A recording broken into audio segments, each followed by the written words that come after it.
السلام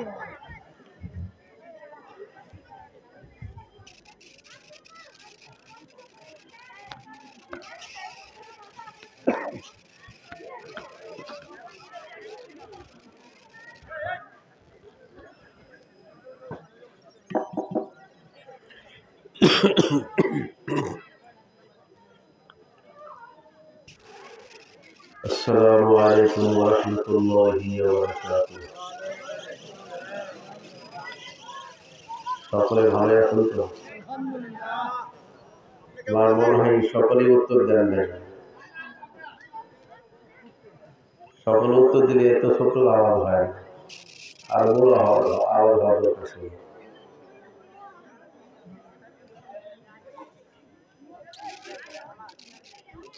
আপনারা একটু সামনে সরে আগায় বসেন। যার যার সামনে খালি জায়গা ফাঁকা রয়েছে, ফাঁকা জায়গাটা পূরণ করে বসে ইনশাআল্লাহ। একে ওসিলা করে কি হবে জানেন? দিনে প্রতিষ্ঠান কোন হাদিসের মাহফিলে যদি বসেন, সামনের জায়গাটা পূরণ করে বসেন, যারা সামনের জায়গাটা পূরণ করে বসবে আল্লাহ তাআলা কিয়ামতের ময়দানে তাদেরকে জান্নাতের মধ্যে জায়গা করে দিবেন। আসতে বলেন সুবহানাল্লাহ।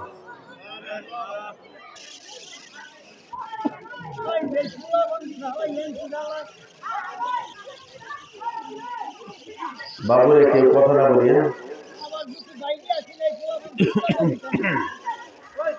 আলহামদুলিল্লাহিল্লাযী জাআলা আশ-শামসা ওয়াল কামারা বিহিসবান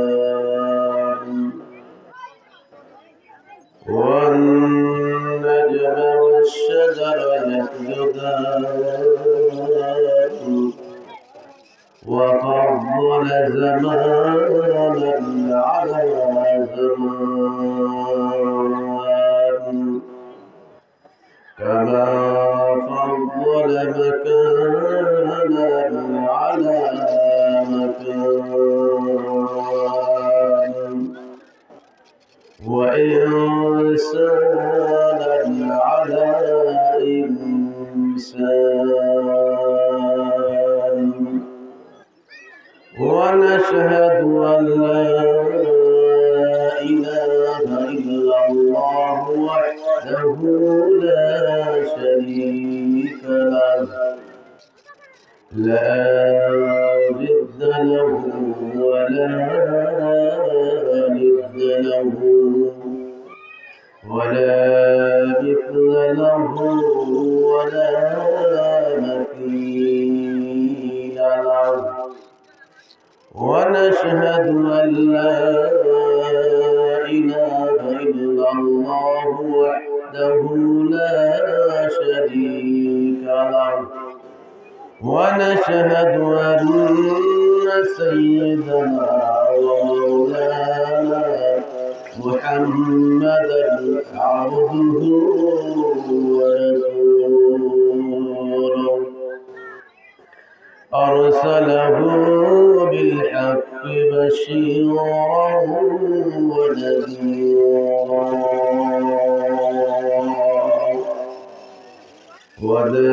وداعيا إلى الله بإذنه وسراجا منيرا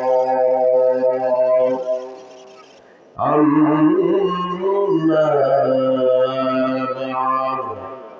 فقد قال الله تبارك وتعالى في كلامه المجيد وفي فرقانه الحميد. أعوذ بالله من الشيطان الرجيم. بسم الله الرحمن الرحيم. ظهر الفساد في البر والبحر بما كسبت أيدي الناس ليذيقهم بعض الذي عملوا لعلهم يرجعون.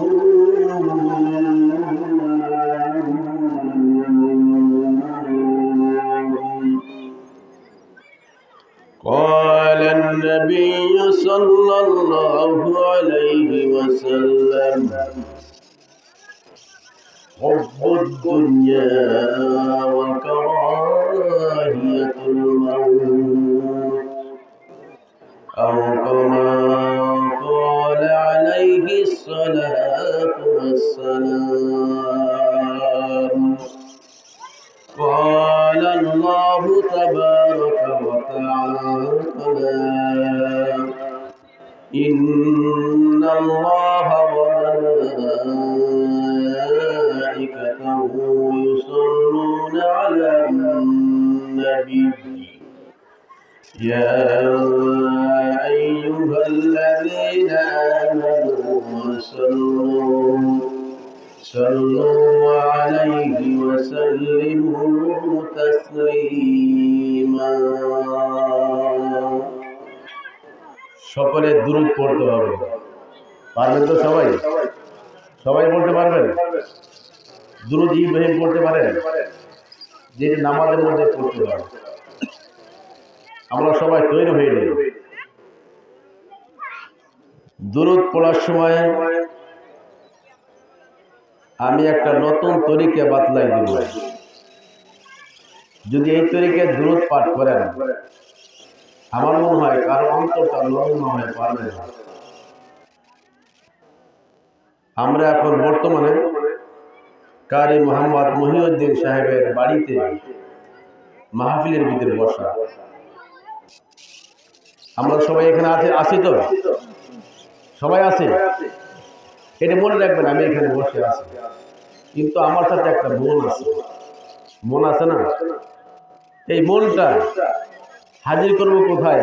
মদিনার মুনাওয়ারা, যেখানে রাসূল করিম সাল্লাল্লাহু আলাইহি ওয়াসাল্লাম শায়িত আছেন, সেখানে বসে আমাদের জন্য দোয়া করেন।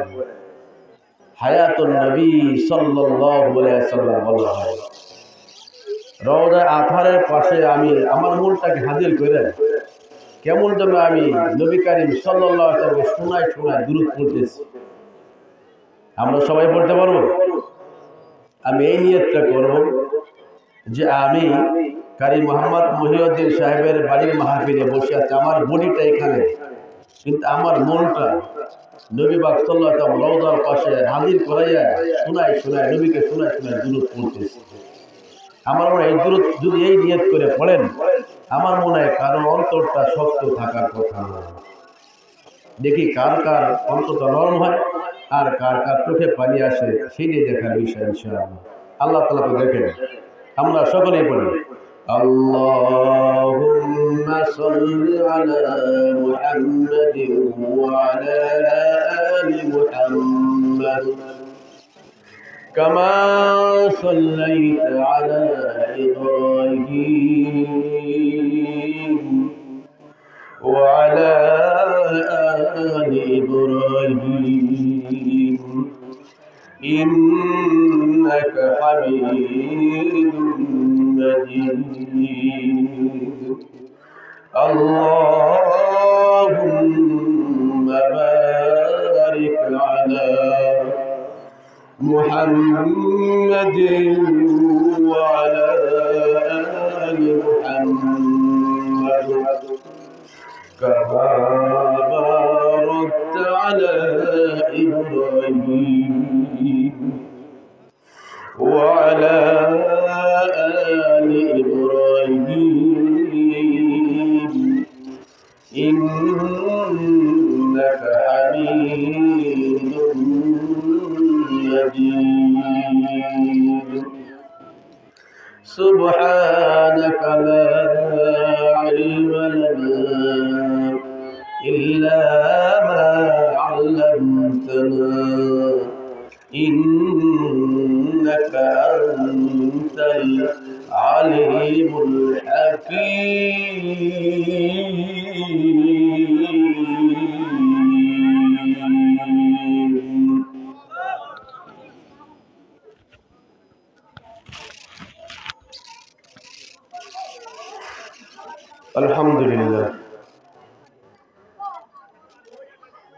25তম বার্ষিক ওয়াজ মাহফিল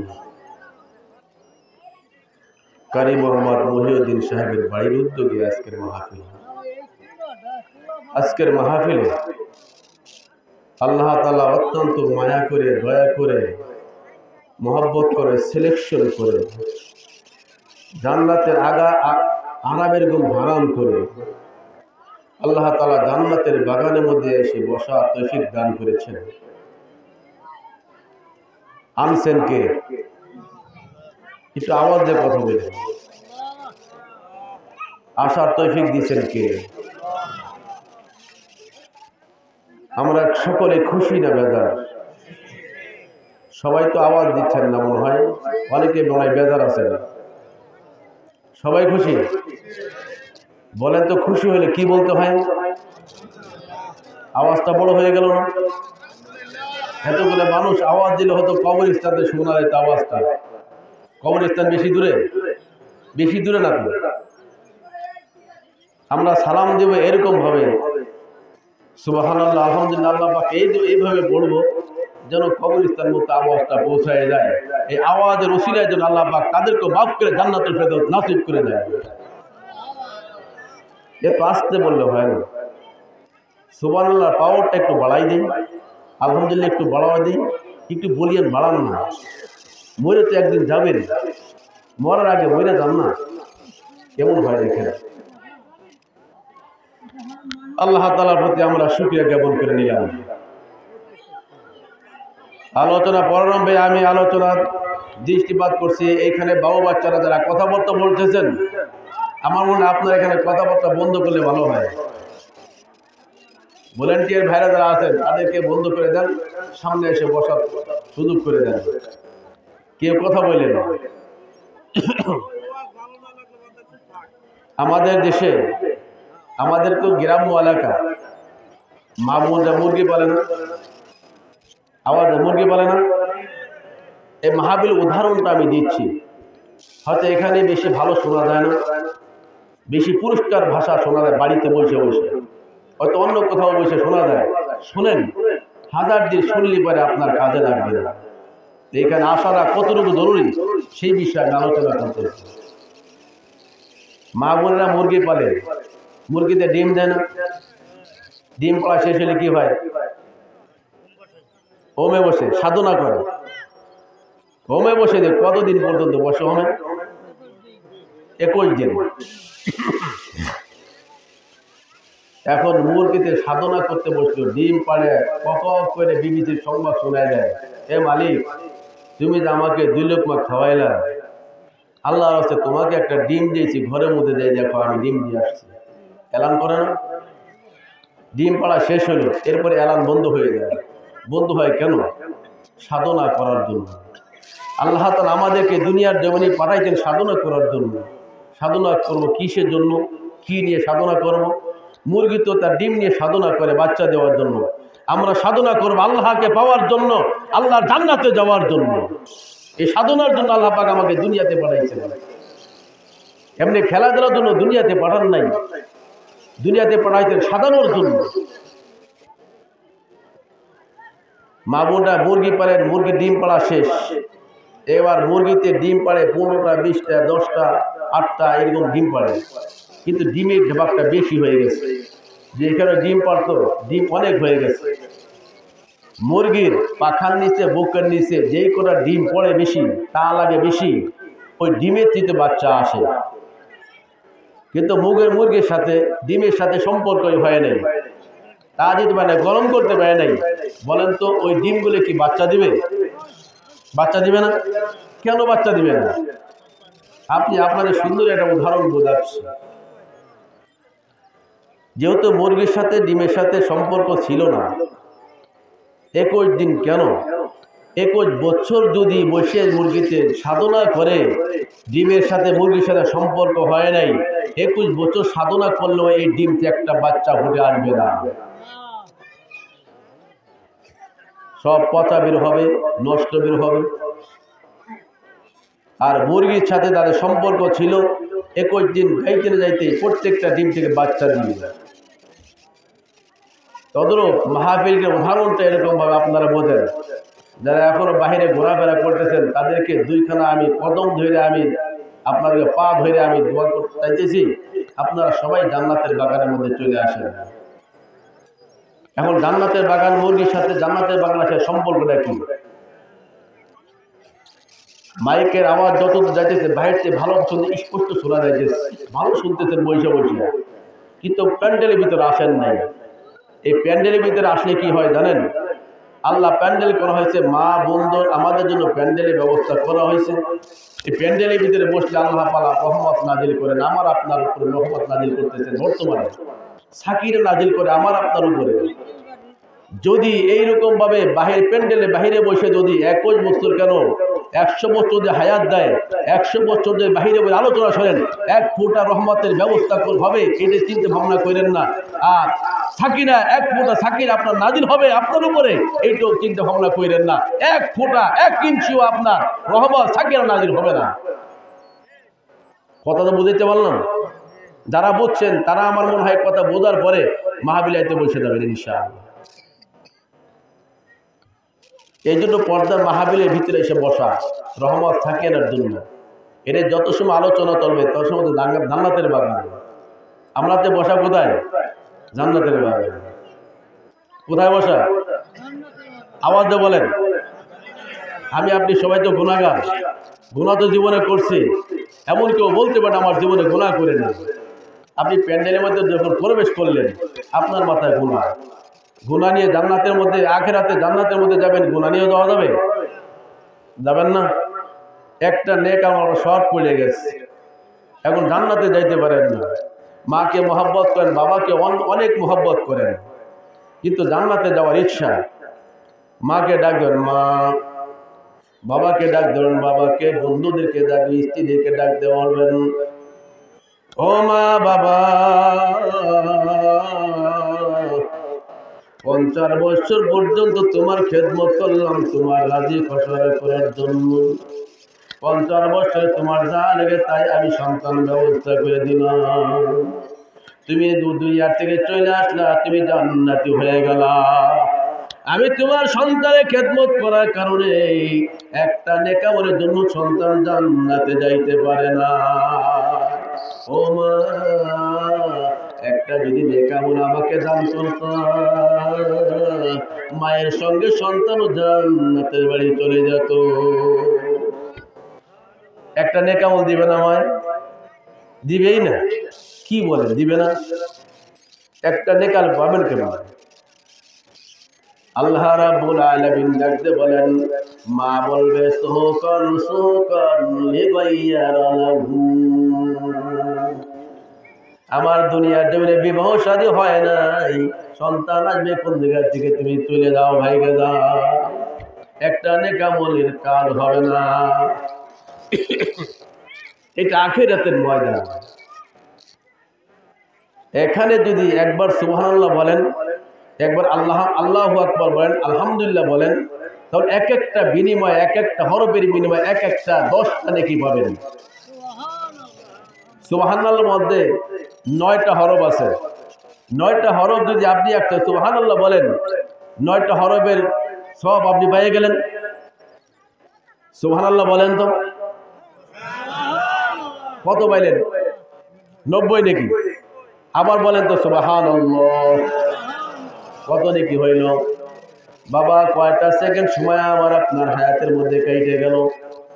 কয়েকটা সেকেন্ডের মধ্যে যদি 90 180 নাকি পাওয়া যায়, এটা জান্নাতে যাওয়ার বড় কারণ হয়ে দাঁড়াবে।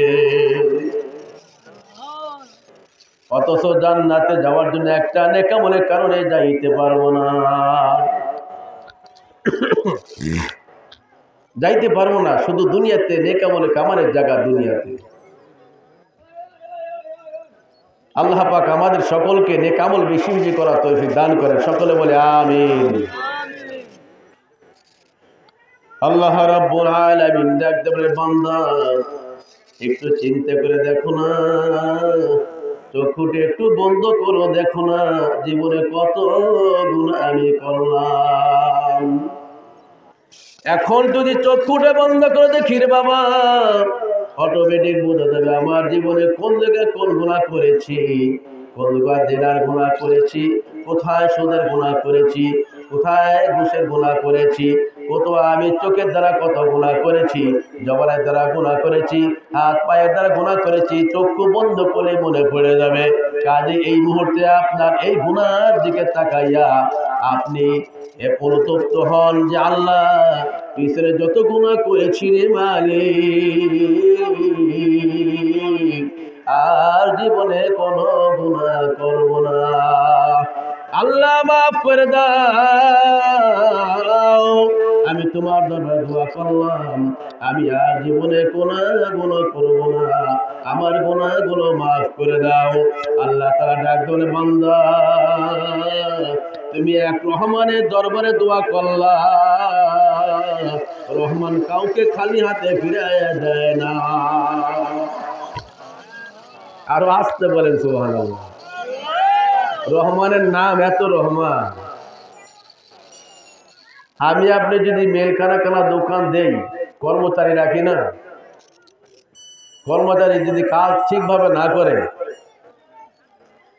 সঠিকভাবে বেতন দেয়, বেতন দেওয়ার আগে কয়েকবার হুমকি দেয়, এরপরে চাকরির থেকে বরখাস্ত করে দেয়, যাই না?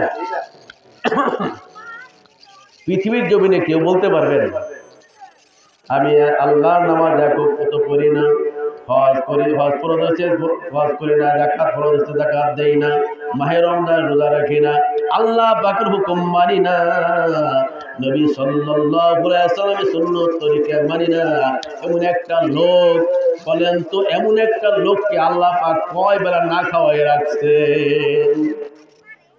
বলতে পারবেন কেউ? না খাওয়াই রাখে নাই? রাখে নাই কেন?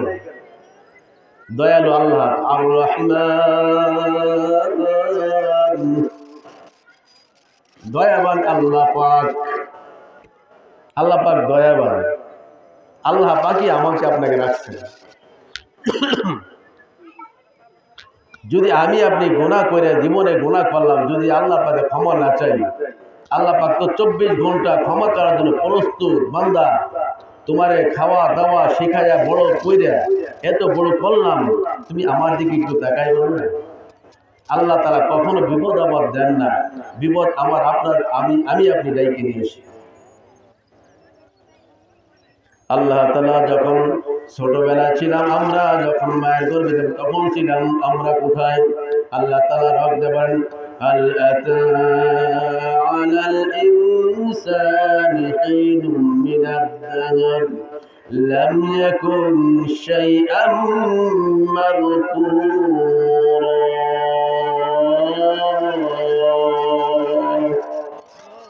আল্লাহ তাআলা ডাক দিয়ে বলেন, বান্দা একটু চক্ষুটা বন্ধ করে দেখো না বাবা, ও মায়ের দলেরা, একটু চিন্তা করে দেখো না, যখন আমাদের বিবাহ শাদী হয় নাই, যখন বিবাহ শাদী হয়ে গেল, তোমার গর্ভে সন্তান প্রবেশ করে নাই, যখন সন্তান প্রবেশ করলো তোমার গর্ভের মধ্যে চলে গেল, তখন গেল কিভাবে? তখন তার পূর্বে আমরা কোন জিনিস পরিণতি ছিলাম? কোন ছিলাম? নিয়ত করি ছেলে দাও মেয়ে দাও, দেওয়ার মালিক কে? আল্লাহ। আমরা চাইলেই তো হবে? হবে না, আল্লাহ পাকের তরফ থেকে কবুল হইতে হবে। মা এবং বাবার মিলনের যখন হয়ে গেল, আল্লাহ তাআলা যখন বেতন মায়ের বাবার পেট থেকে মায়ের রেহেমের মধ্যে প্রবেশ করাই দিল, তার পূর্বে আমরা কোনোদিনই ছিলাম? কোন জিনিস ছিলাম না। আল্লাহ তাআলা ডাক দিয়ে বলে, বান্দা এখান থেকে মায়ের গর্ভের মধ্যে সুন্দর করে তোমাদের লালন পালন করলাম, কত সুন্দর, তোমাকে চোখ বন্ধ করে রেখে সব কিছু ঠিক করে রাখলাম, কিন্তু মায়ের শরীর প্রতি মাসে নষ্ট হয়ে যায়, সন্তান আসার পরেই আবার এই শরীর নষ্ট করে আমি আল্লাহ বন্ধ করে দিলে। এই রক্তটাই তোমার খাদ্য, কিন্তু জবান দিয়ে খাওয়াই না, শুধু মায়ের সাথে নাভির সাথে তোমার নাভির সাথে জয়েন করে দেই। তোমার জবানটা আমি পাক এবং পবিত্র রাখি, কারণ এই জবান দিয়া আমি আল্লাহ আল্লাহকে ডাকবা। এই জবান থেকে আল্লাহ ডাকবা, এই জন্য আমি জবান দিয়ে নাপাকি ঢোকাই নাই। তুমি সন্তান পৃথিবীর জমিনে আগমন করলাম, কত একটা ছোট্ট একটা রাস্তা দিয়ে তোমাকে আমি আল্লাহ ঢুকাইলাম। বড় হওয়ার পরে তুমি ভুলে গেলা, মায়ের দুধ খাওয়াই দাওয়াই তোমার বড় করাইলাম, মায়ের পেশাব পায়খানা পরিষ্কার করে তোমাকে বড় করলো, আমি আল্লাহ করার তৌফিক দান করলাম। তুমি বালেগ হয়ে গেলা, তুমি আমি আল্লাহকে চিনলা না, আমি আল্লাহকে চিনলা না। তুমি একটার পর একটা গুনাহ করে যাচ্ছ, করতেই আছো। আমি আল্লাহ রাব্বুল আলামিন তোমার মুখের দিকে তাকায় থাকি, বান্দা কখন তুমি আল্লাহকে আল্লাহ বলে ডাক দিবা আর ওই জবান দিয়ে তওবা করবা। আমি আল্লাহ তোমার গুনার দিকে তাকায় থাকি, আমি আল্লাহ তোমার গুনাহ মাফ করে দিব। যেরকম ছোট্ট সন্তান, ছেলে হোক আর মেয়ে হোক, যখন আব্বা বলে ডাক দেয়, আম্মা বলে ডাক দেয়, মায়ের কলিজা ঠান্ডা হয়ে যায়, বাবার কলিজাও ঠান্ডা হয়ে যায়। কিন্তু সৃষ্টিকর্তা আমার আল্লাহ তাআলা ডাক দেয়, বাবা আল্লাহ ডাক বান্দা, বাবাকে ডাক দিলে বাবা খুশি হয়ে যায়, মাকে ডাক দিলে মা খুশি হয়ে যায়। কিন্তু আমি আল্লাহ সৃষ্টি করলাম তোমাকে, আর গুনাহ করার পরে যে আমি আল্লাহকে ডাকতাম, আমি আল্লাহ খুশি হয়ে যাইতাম। অবশেষে এই বয়সে এতদিন মাপ চাই নেই, আজকে যদি মাপ চাই, আল্লাহ তাআলা জবানের দিকে এখনো তাকায় রয়েছেন। আল্লাহ তাআলা এখনো যদি আমরা তওবা করি, আল্লাহ তাআলা ডাক দেবেন, বান্দা আমি আল্লাহ তোমার জবান দিকে তাকায় রয়েছি, এখন এই জবান দিয়ে আল্লাহকে আল্লাহ বলে ডাক দিবা, মা আমি আর বাবা নাই, তারা কোলে নিবে, আমি আল্লাহ রহমতের কোলে তুলে নেই। আমি আল্লাহ তুলে নেওয়ার পর আমি আল্লাহ তোমার জীবনে গুনাহগুলো মাফ করে দে। সুবহানাল্লাহ বলতে মনে চায় না, সুবহানাল্লাহ বললে গুনাহ হয়, মনে হয় সুবহানাল্লাহ জোরে বলা হয় না। আলহামদুলিল্লাহ, আল্লাহ পাক এই গুনাহ মাফ করার জন্য প্রস্তুত, সর্বসময় গুনাহ মাফ করেন। আচ্ছা দেখো, কেদিকে আমি যাইতে চাই না, আমার পরিত আয়াত আমি চলে যাবো তো ইনশাল্লাহ। বয়ান শুনবেন তো না চলে যাবেন? আমি তো আগে যাবো, আপনারা পরে যাবেন। আপনারা থাকবেন তো না চলে যাবেন? তাহলে বয়ান শুরু করতে পারি। আল্লাহ তাআলা ডাক দিয়ে বলেন, ظهر الفساد في البر والبحر بما كسبت أيدي الناس ليذيقهم بعض الذي عملوا لعلهم يرجعون।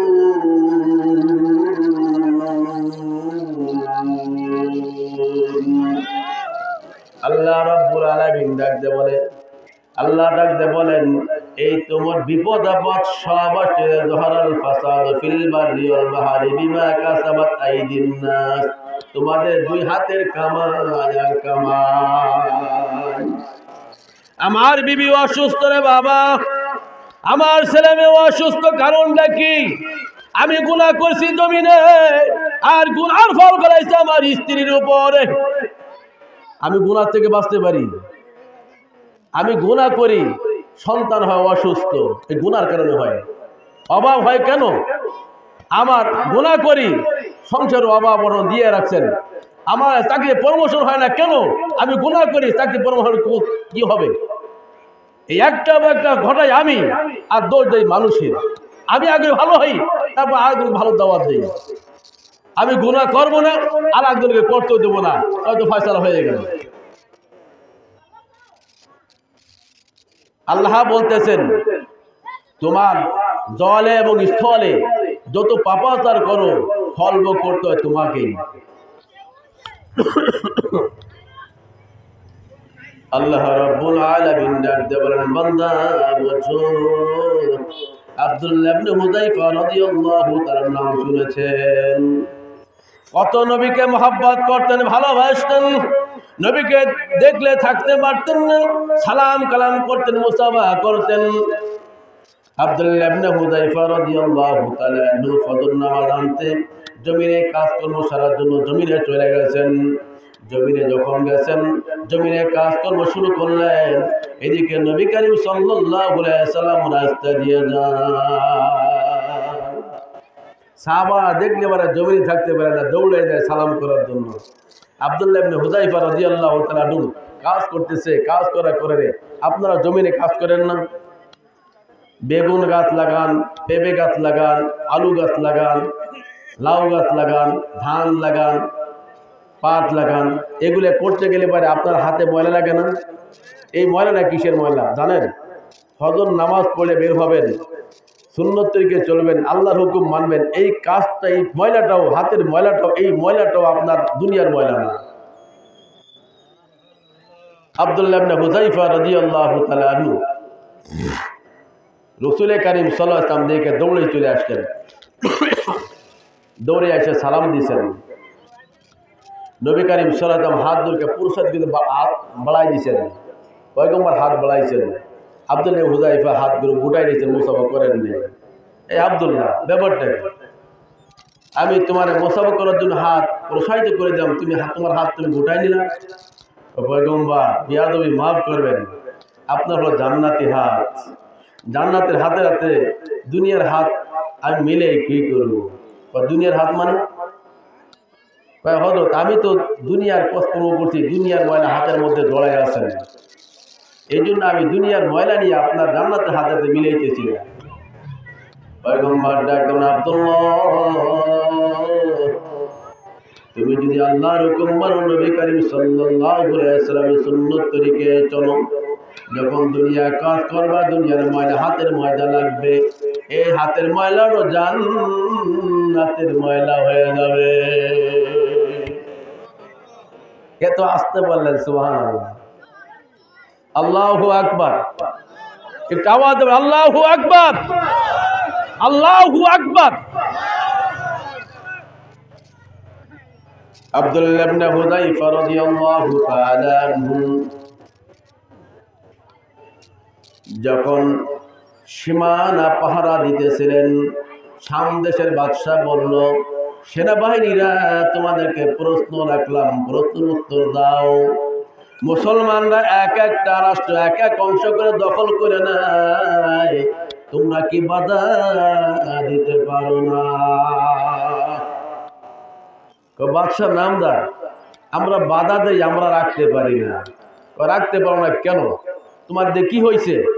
বাদশা, আমরা যখন জিহাদে যাই, আগে আপনার সাথে কন্ট্যাক্ট করি, চাকরি প্রমোশন হবে কিনা, চাকরির বেতন বাড়বে কিনা, আমাদের মর্যাদা বাড়বে কিনা, এটা জানিয়ে দেয়। কিন্তু মুসলমানের দল এই দল না, মুসলমানের ইমানের জাত।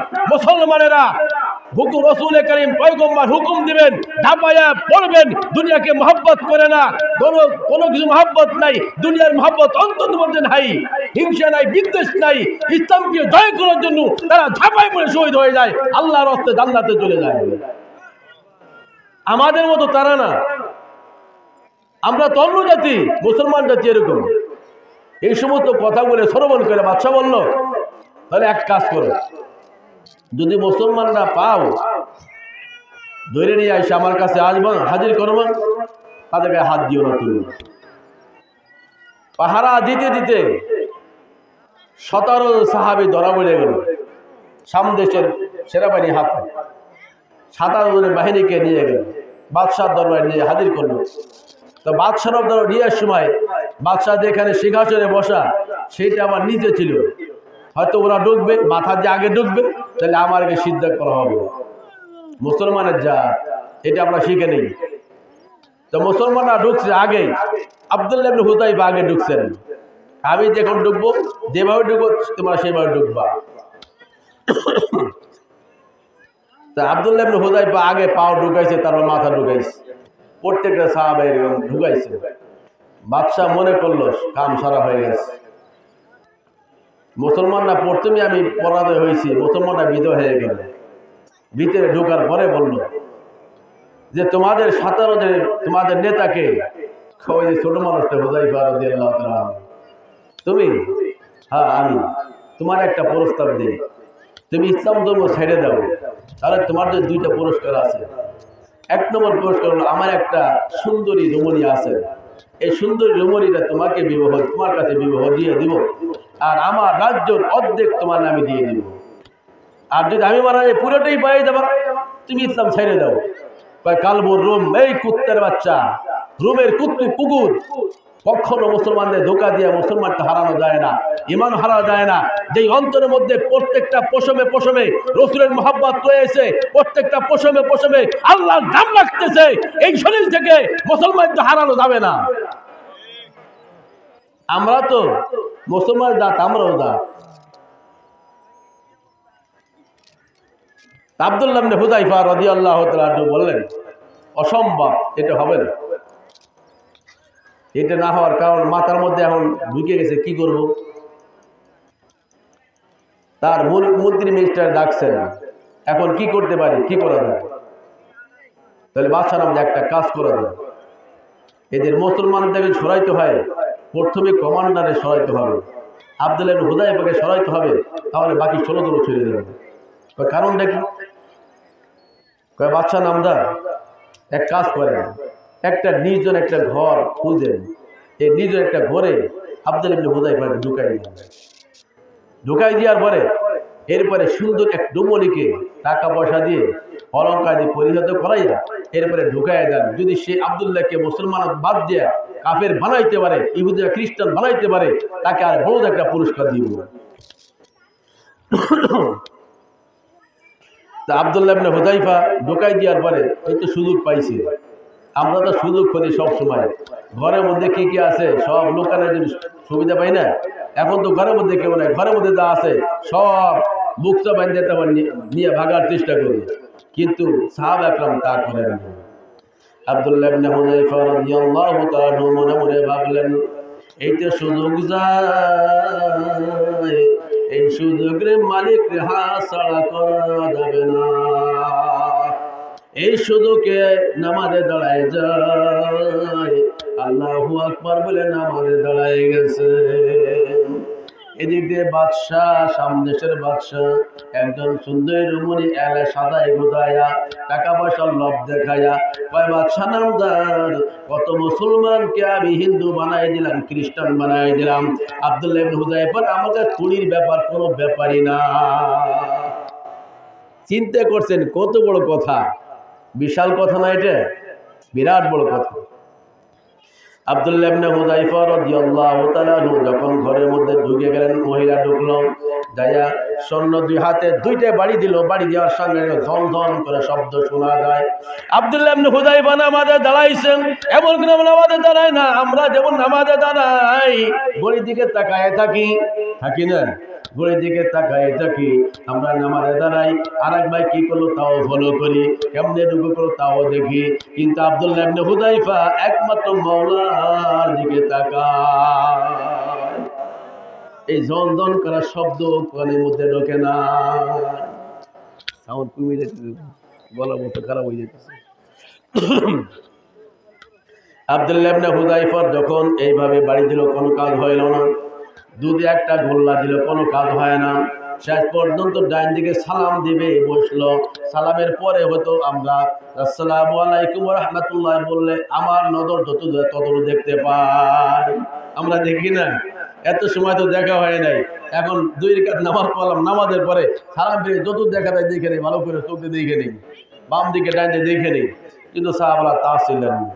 আসসালামু আলাইকুম ওয়া রাহমাতুল্লাহ, আসসালামু আলাইকুম ওয়া রাহমাতুল্লাহ, আবার দাঁড়ায় আল্লাহু আকবার বলে আবার দাঁড়ায় যায়। সোজা কথা, এমনি ভাবে দাঁড়াইলাম, নামাজ আর শেষ হয় না। হে আমার মা ও বোনেরা, নামাজ পড়তে পড়তে শেষ হয়ে যায়, কিন্তু আব্দুল্লাহ ইবনে হুযায়ফা এক নজর মহিলার দিকে তাকায় না। এরকম মুসলমান হইতে হবে, নামাজের দিকে তাকাবো না, দুনিয়ার দিকে তাকাবো না, আল্লাহর দিকে তাকাই থাকবো, আল্লাহর নিয়ামতের দিকে তাকাই থাকবো, তাহলে মানুষের মতো মানুষ হওয়া যাবে।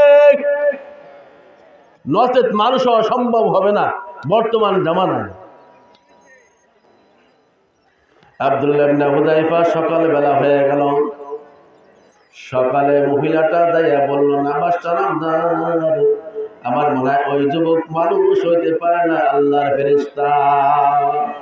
আমি এত চেষ্টা করলাম, আমার দিকে এক নজর তাকাইতে আমি পারলাম না। আল্লাহ নবী সাল্লাল্লাহু আলাইহি ওয়াসাল্লাম মিরাজে গেলেন। সুবহানাল্লাযী আসরা বিআবদিহি লাইলাম মিনাল মাসজিদিল হারাম ইলাল মাসজিদিল আকসা। মিরাজে গেলেন না? এই মা বোনেরা দেখেন, মিরাজে যাওয়ার সময় যখন বাইতুল মাকদাস চলে গেলেন, বাইতুল মাকদাস এখন বর্তমানে অনেক নবী রাসূল পয়গম্বরের কবর ওইখানে রয়েছেন। নবী করিম সাল্লাল্লাহু আলাইহি ওয়াসাল্লাম বাইতুল মাকদাস থেকে আসমানে উঠবেন, ওই সময় দেখে একটা কবর থেকে জান্নাতের ঘ্রাণ পাওয়া যায়। সুবহানাল্লাহ বলবেন না? এত ভাবে বন্ধ হয়ে থাকলে ওয়াজ শোনা যাবে না। তো সুবহানাল্লাহ বলতে হবে, মাঝে মাঝে বলতে হবে। এই কবর থেকে জান্নাতের ঘ্রাণ, কিসের ঘ্রাণ আসে? জান্নাতের ঘ্রাণ। জিবরাইল আলাইহিস সালাতু ওয়াস সালাম ডাক দেন, জিবরাইল, এই কবরের থেকে জান্নাতের ঘ্রাণ আসে কারণটা কি? ডাক দে বলে, পয়গম্বর,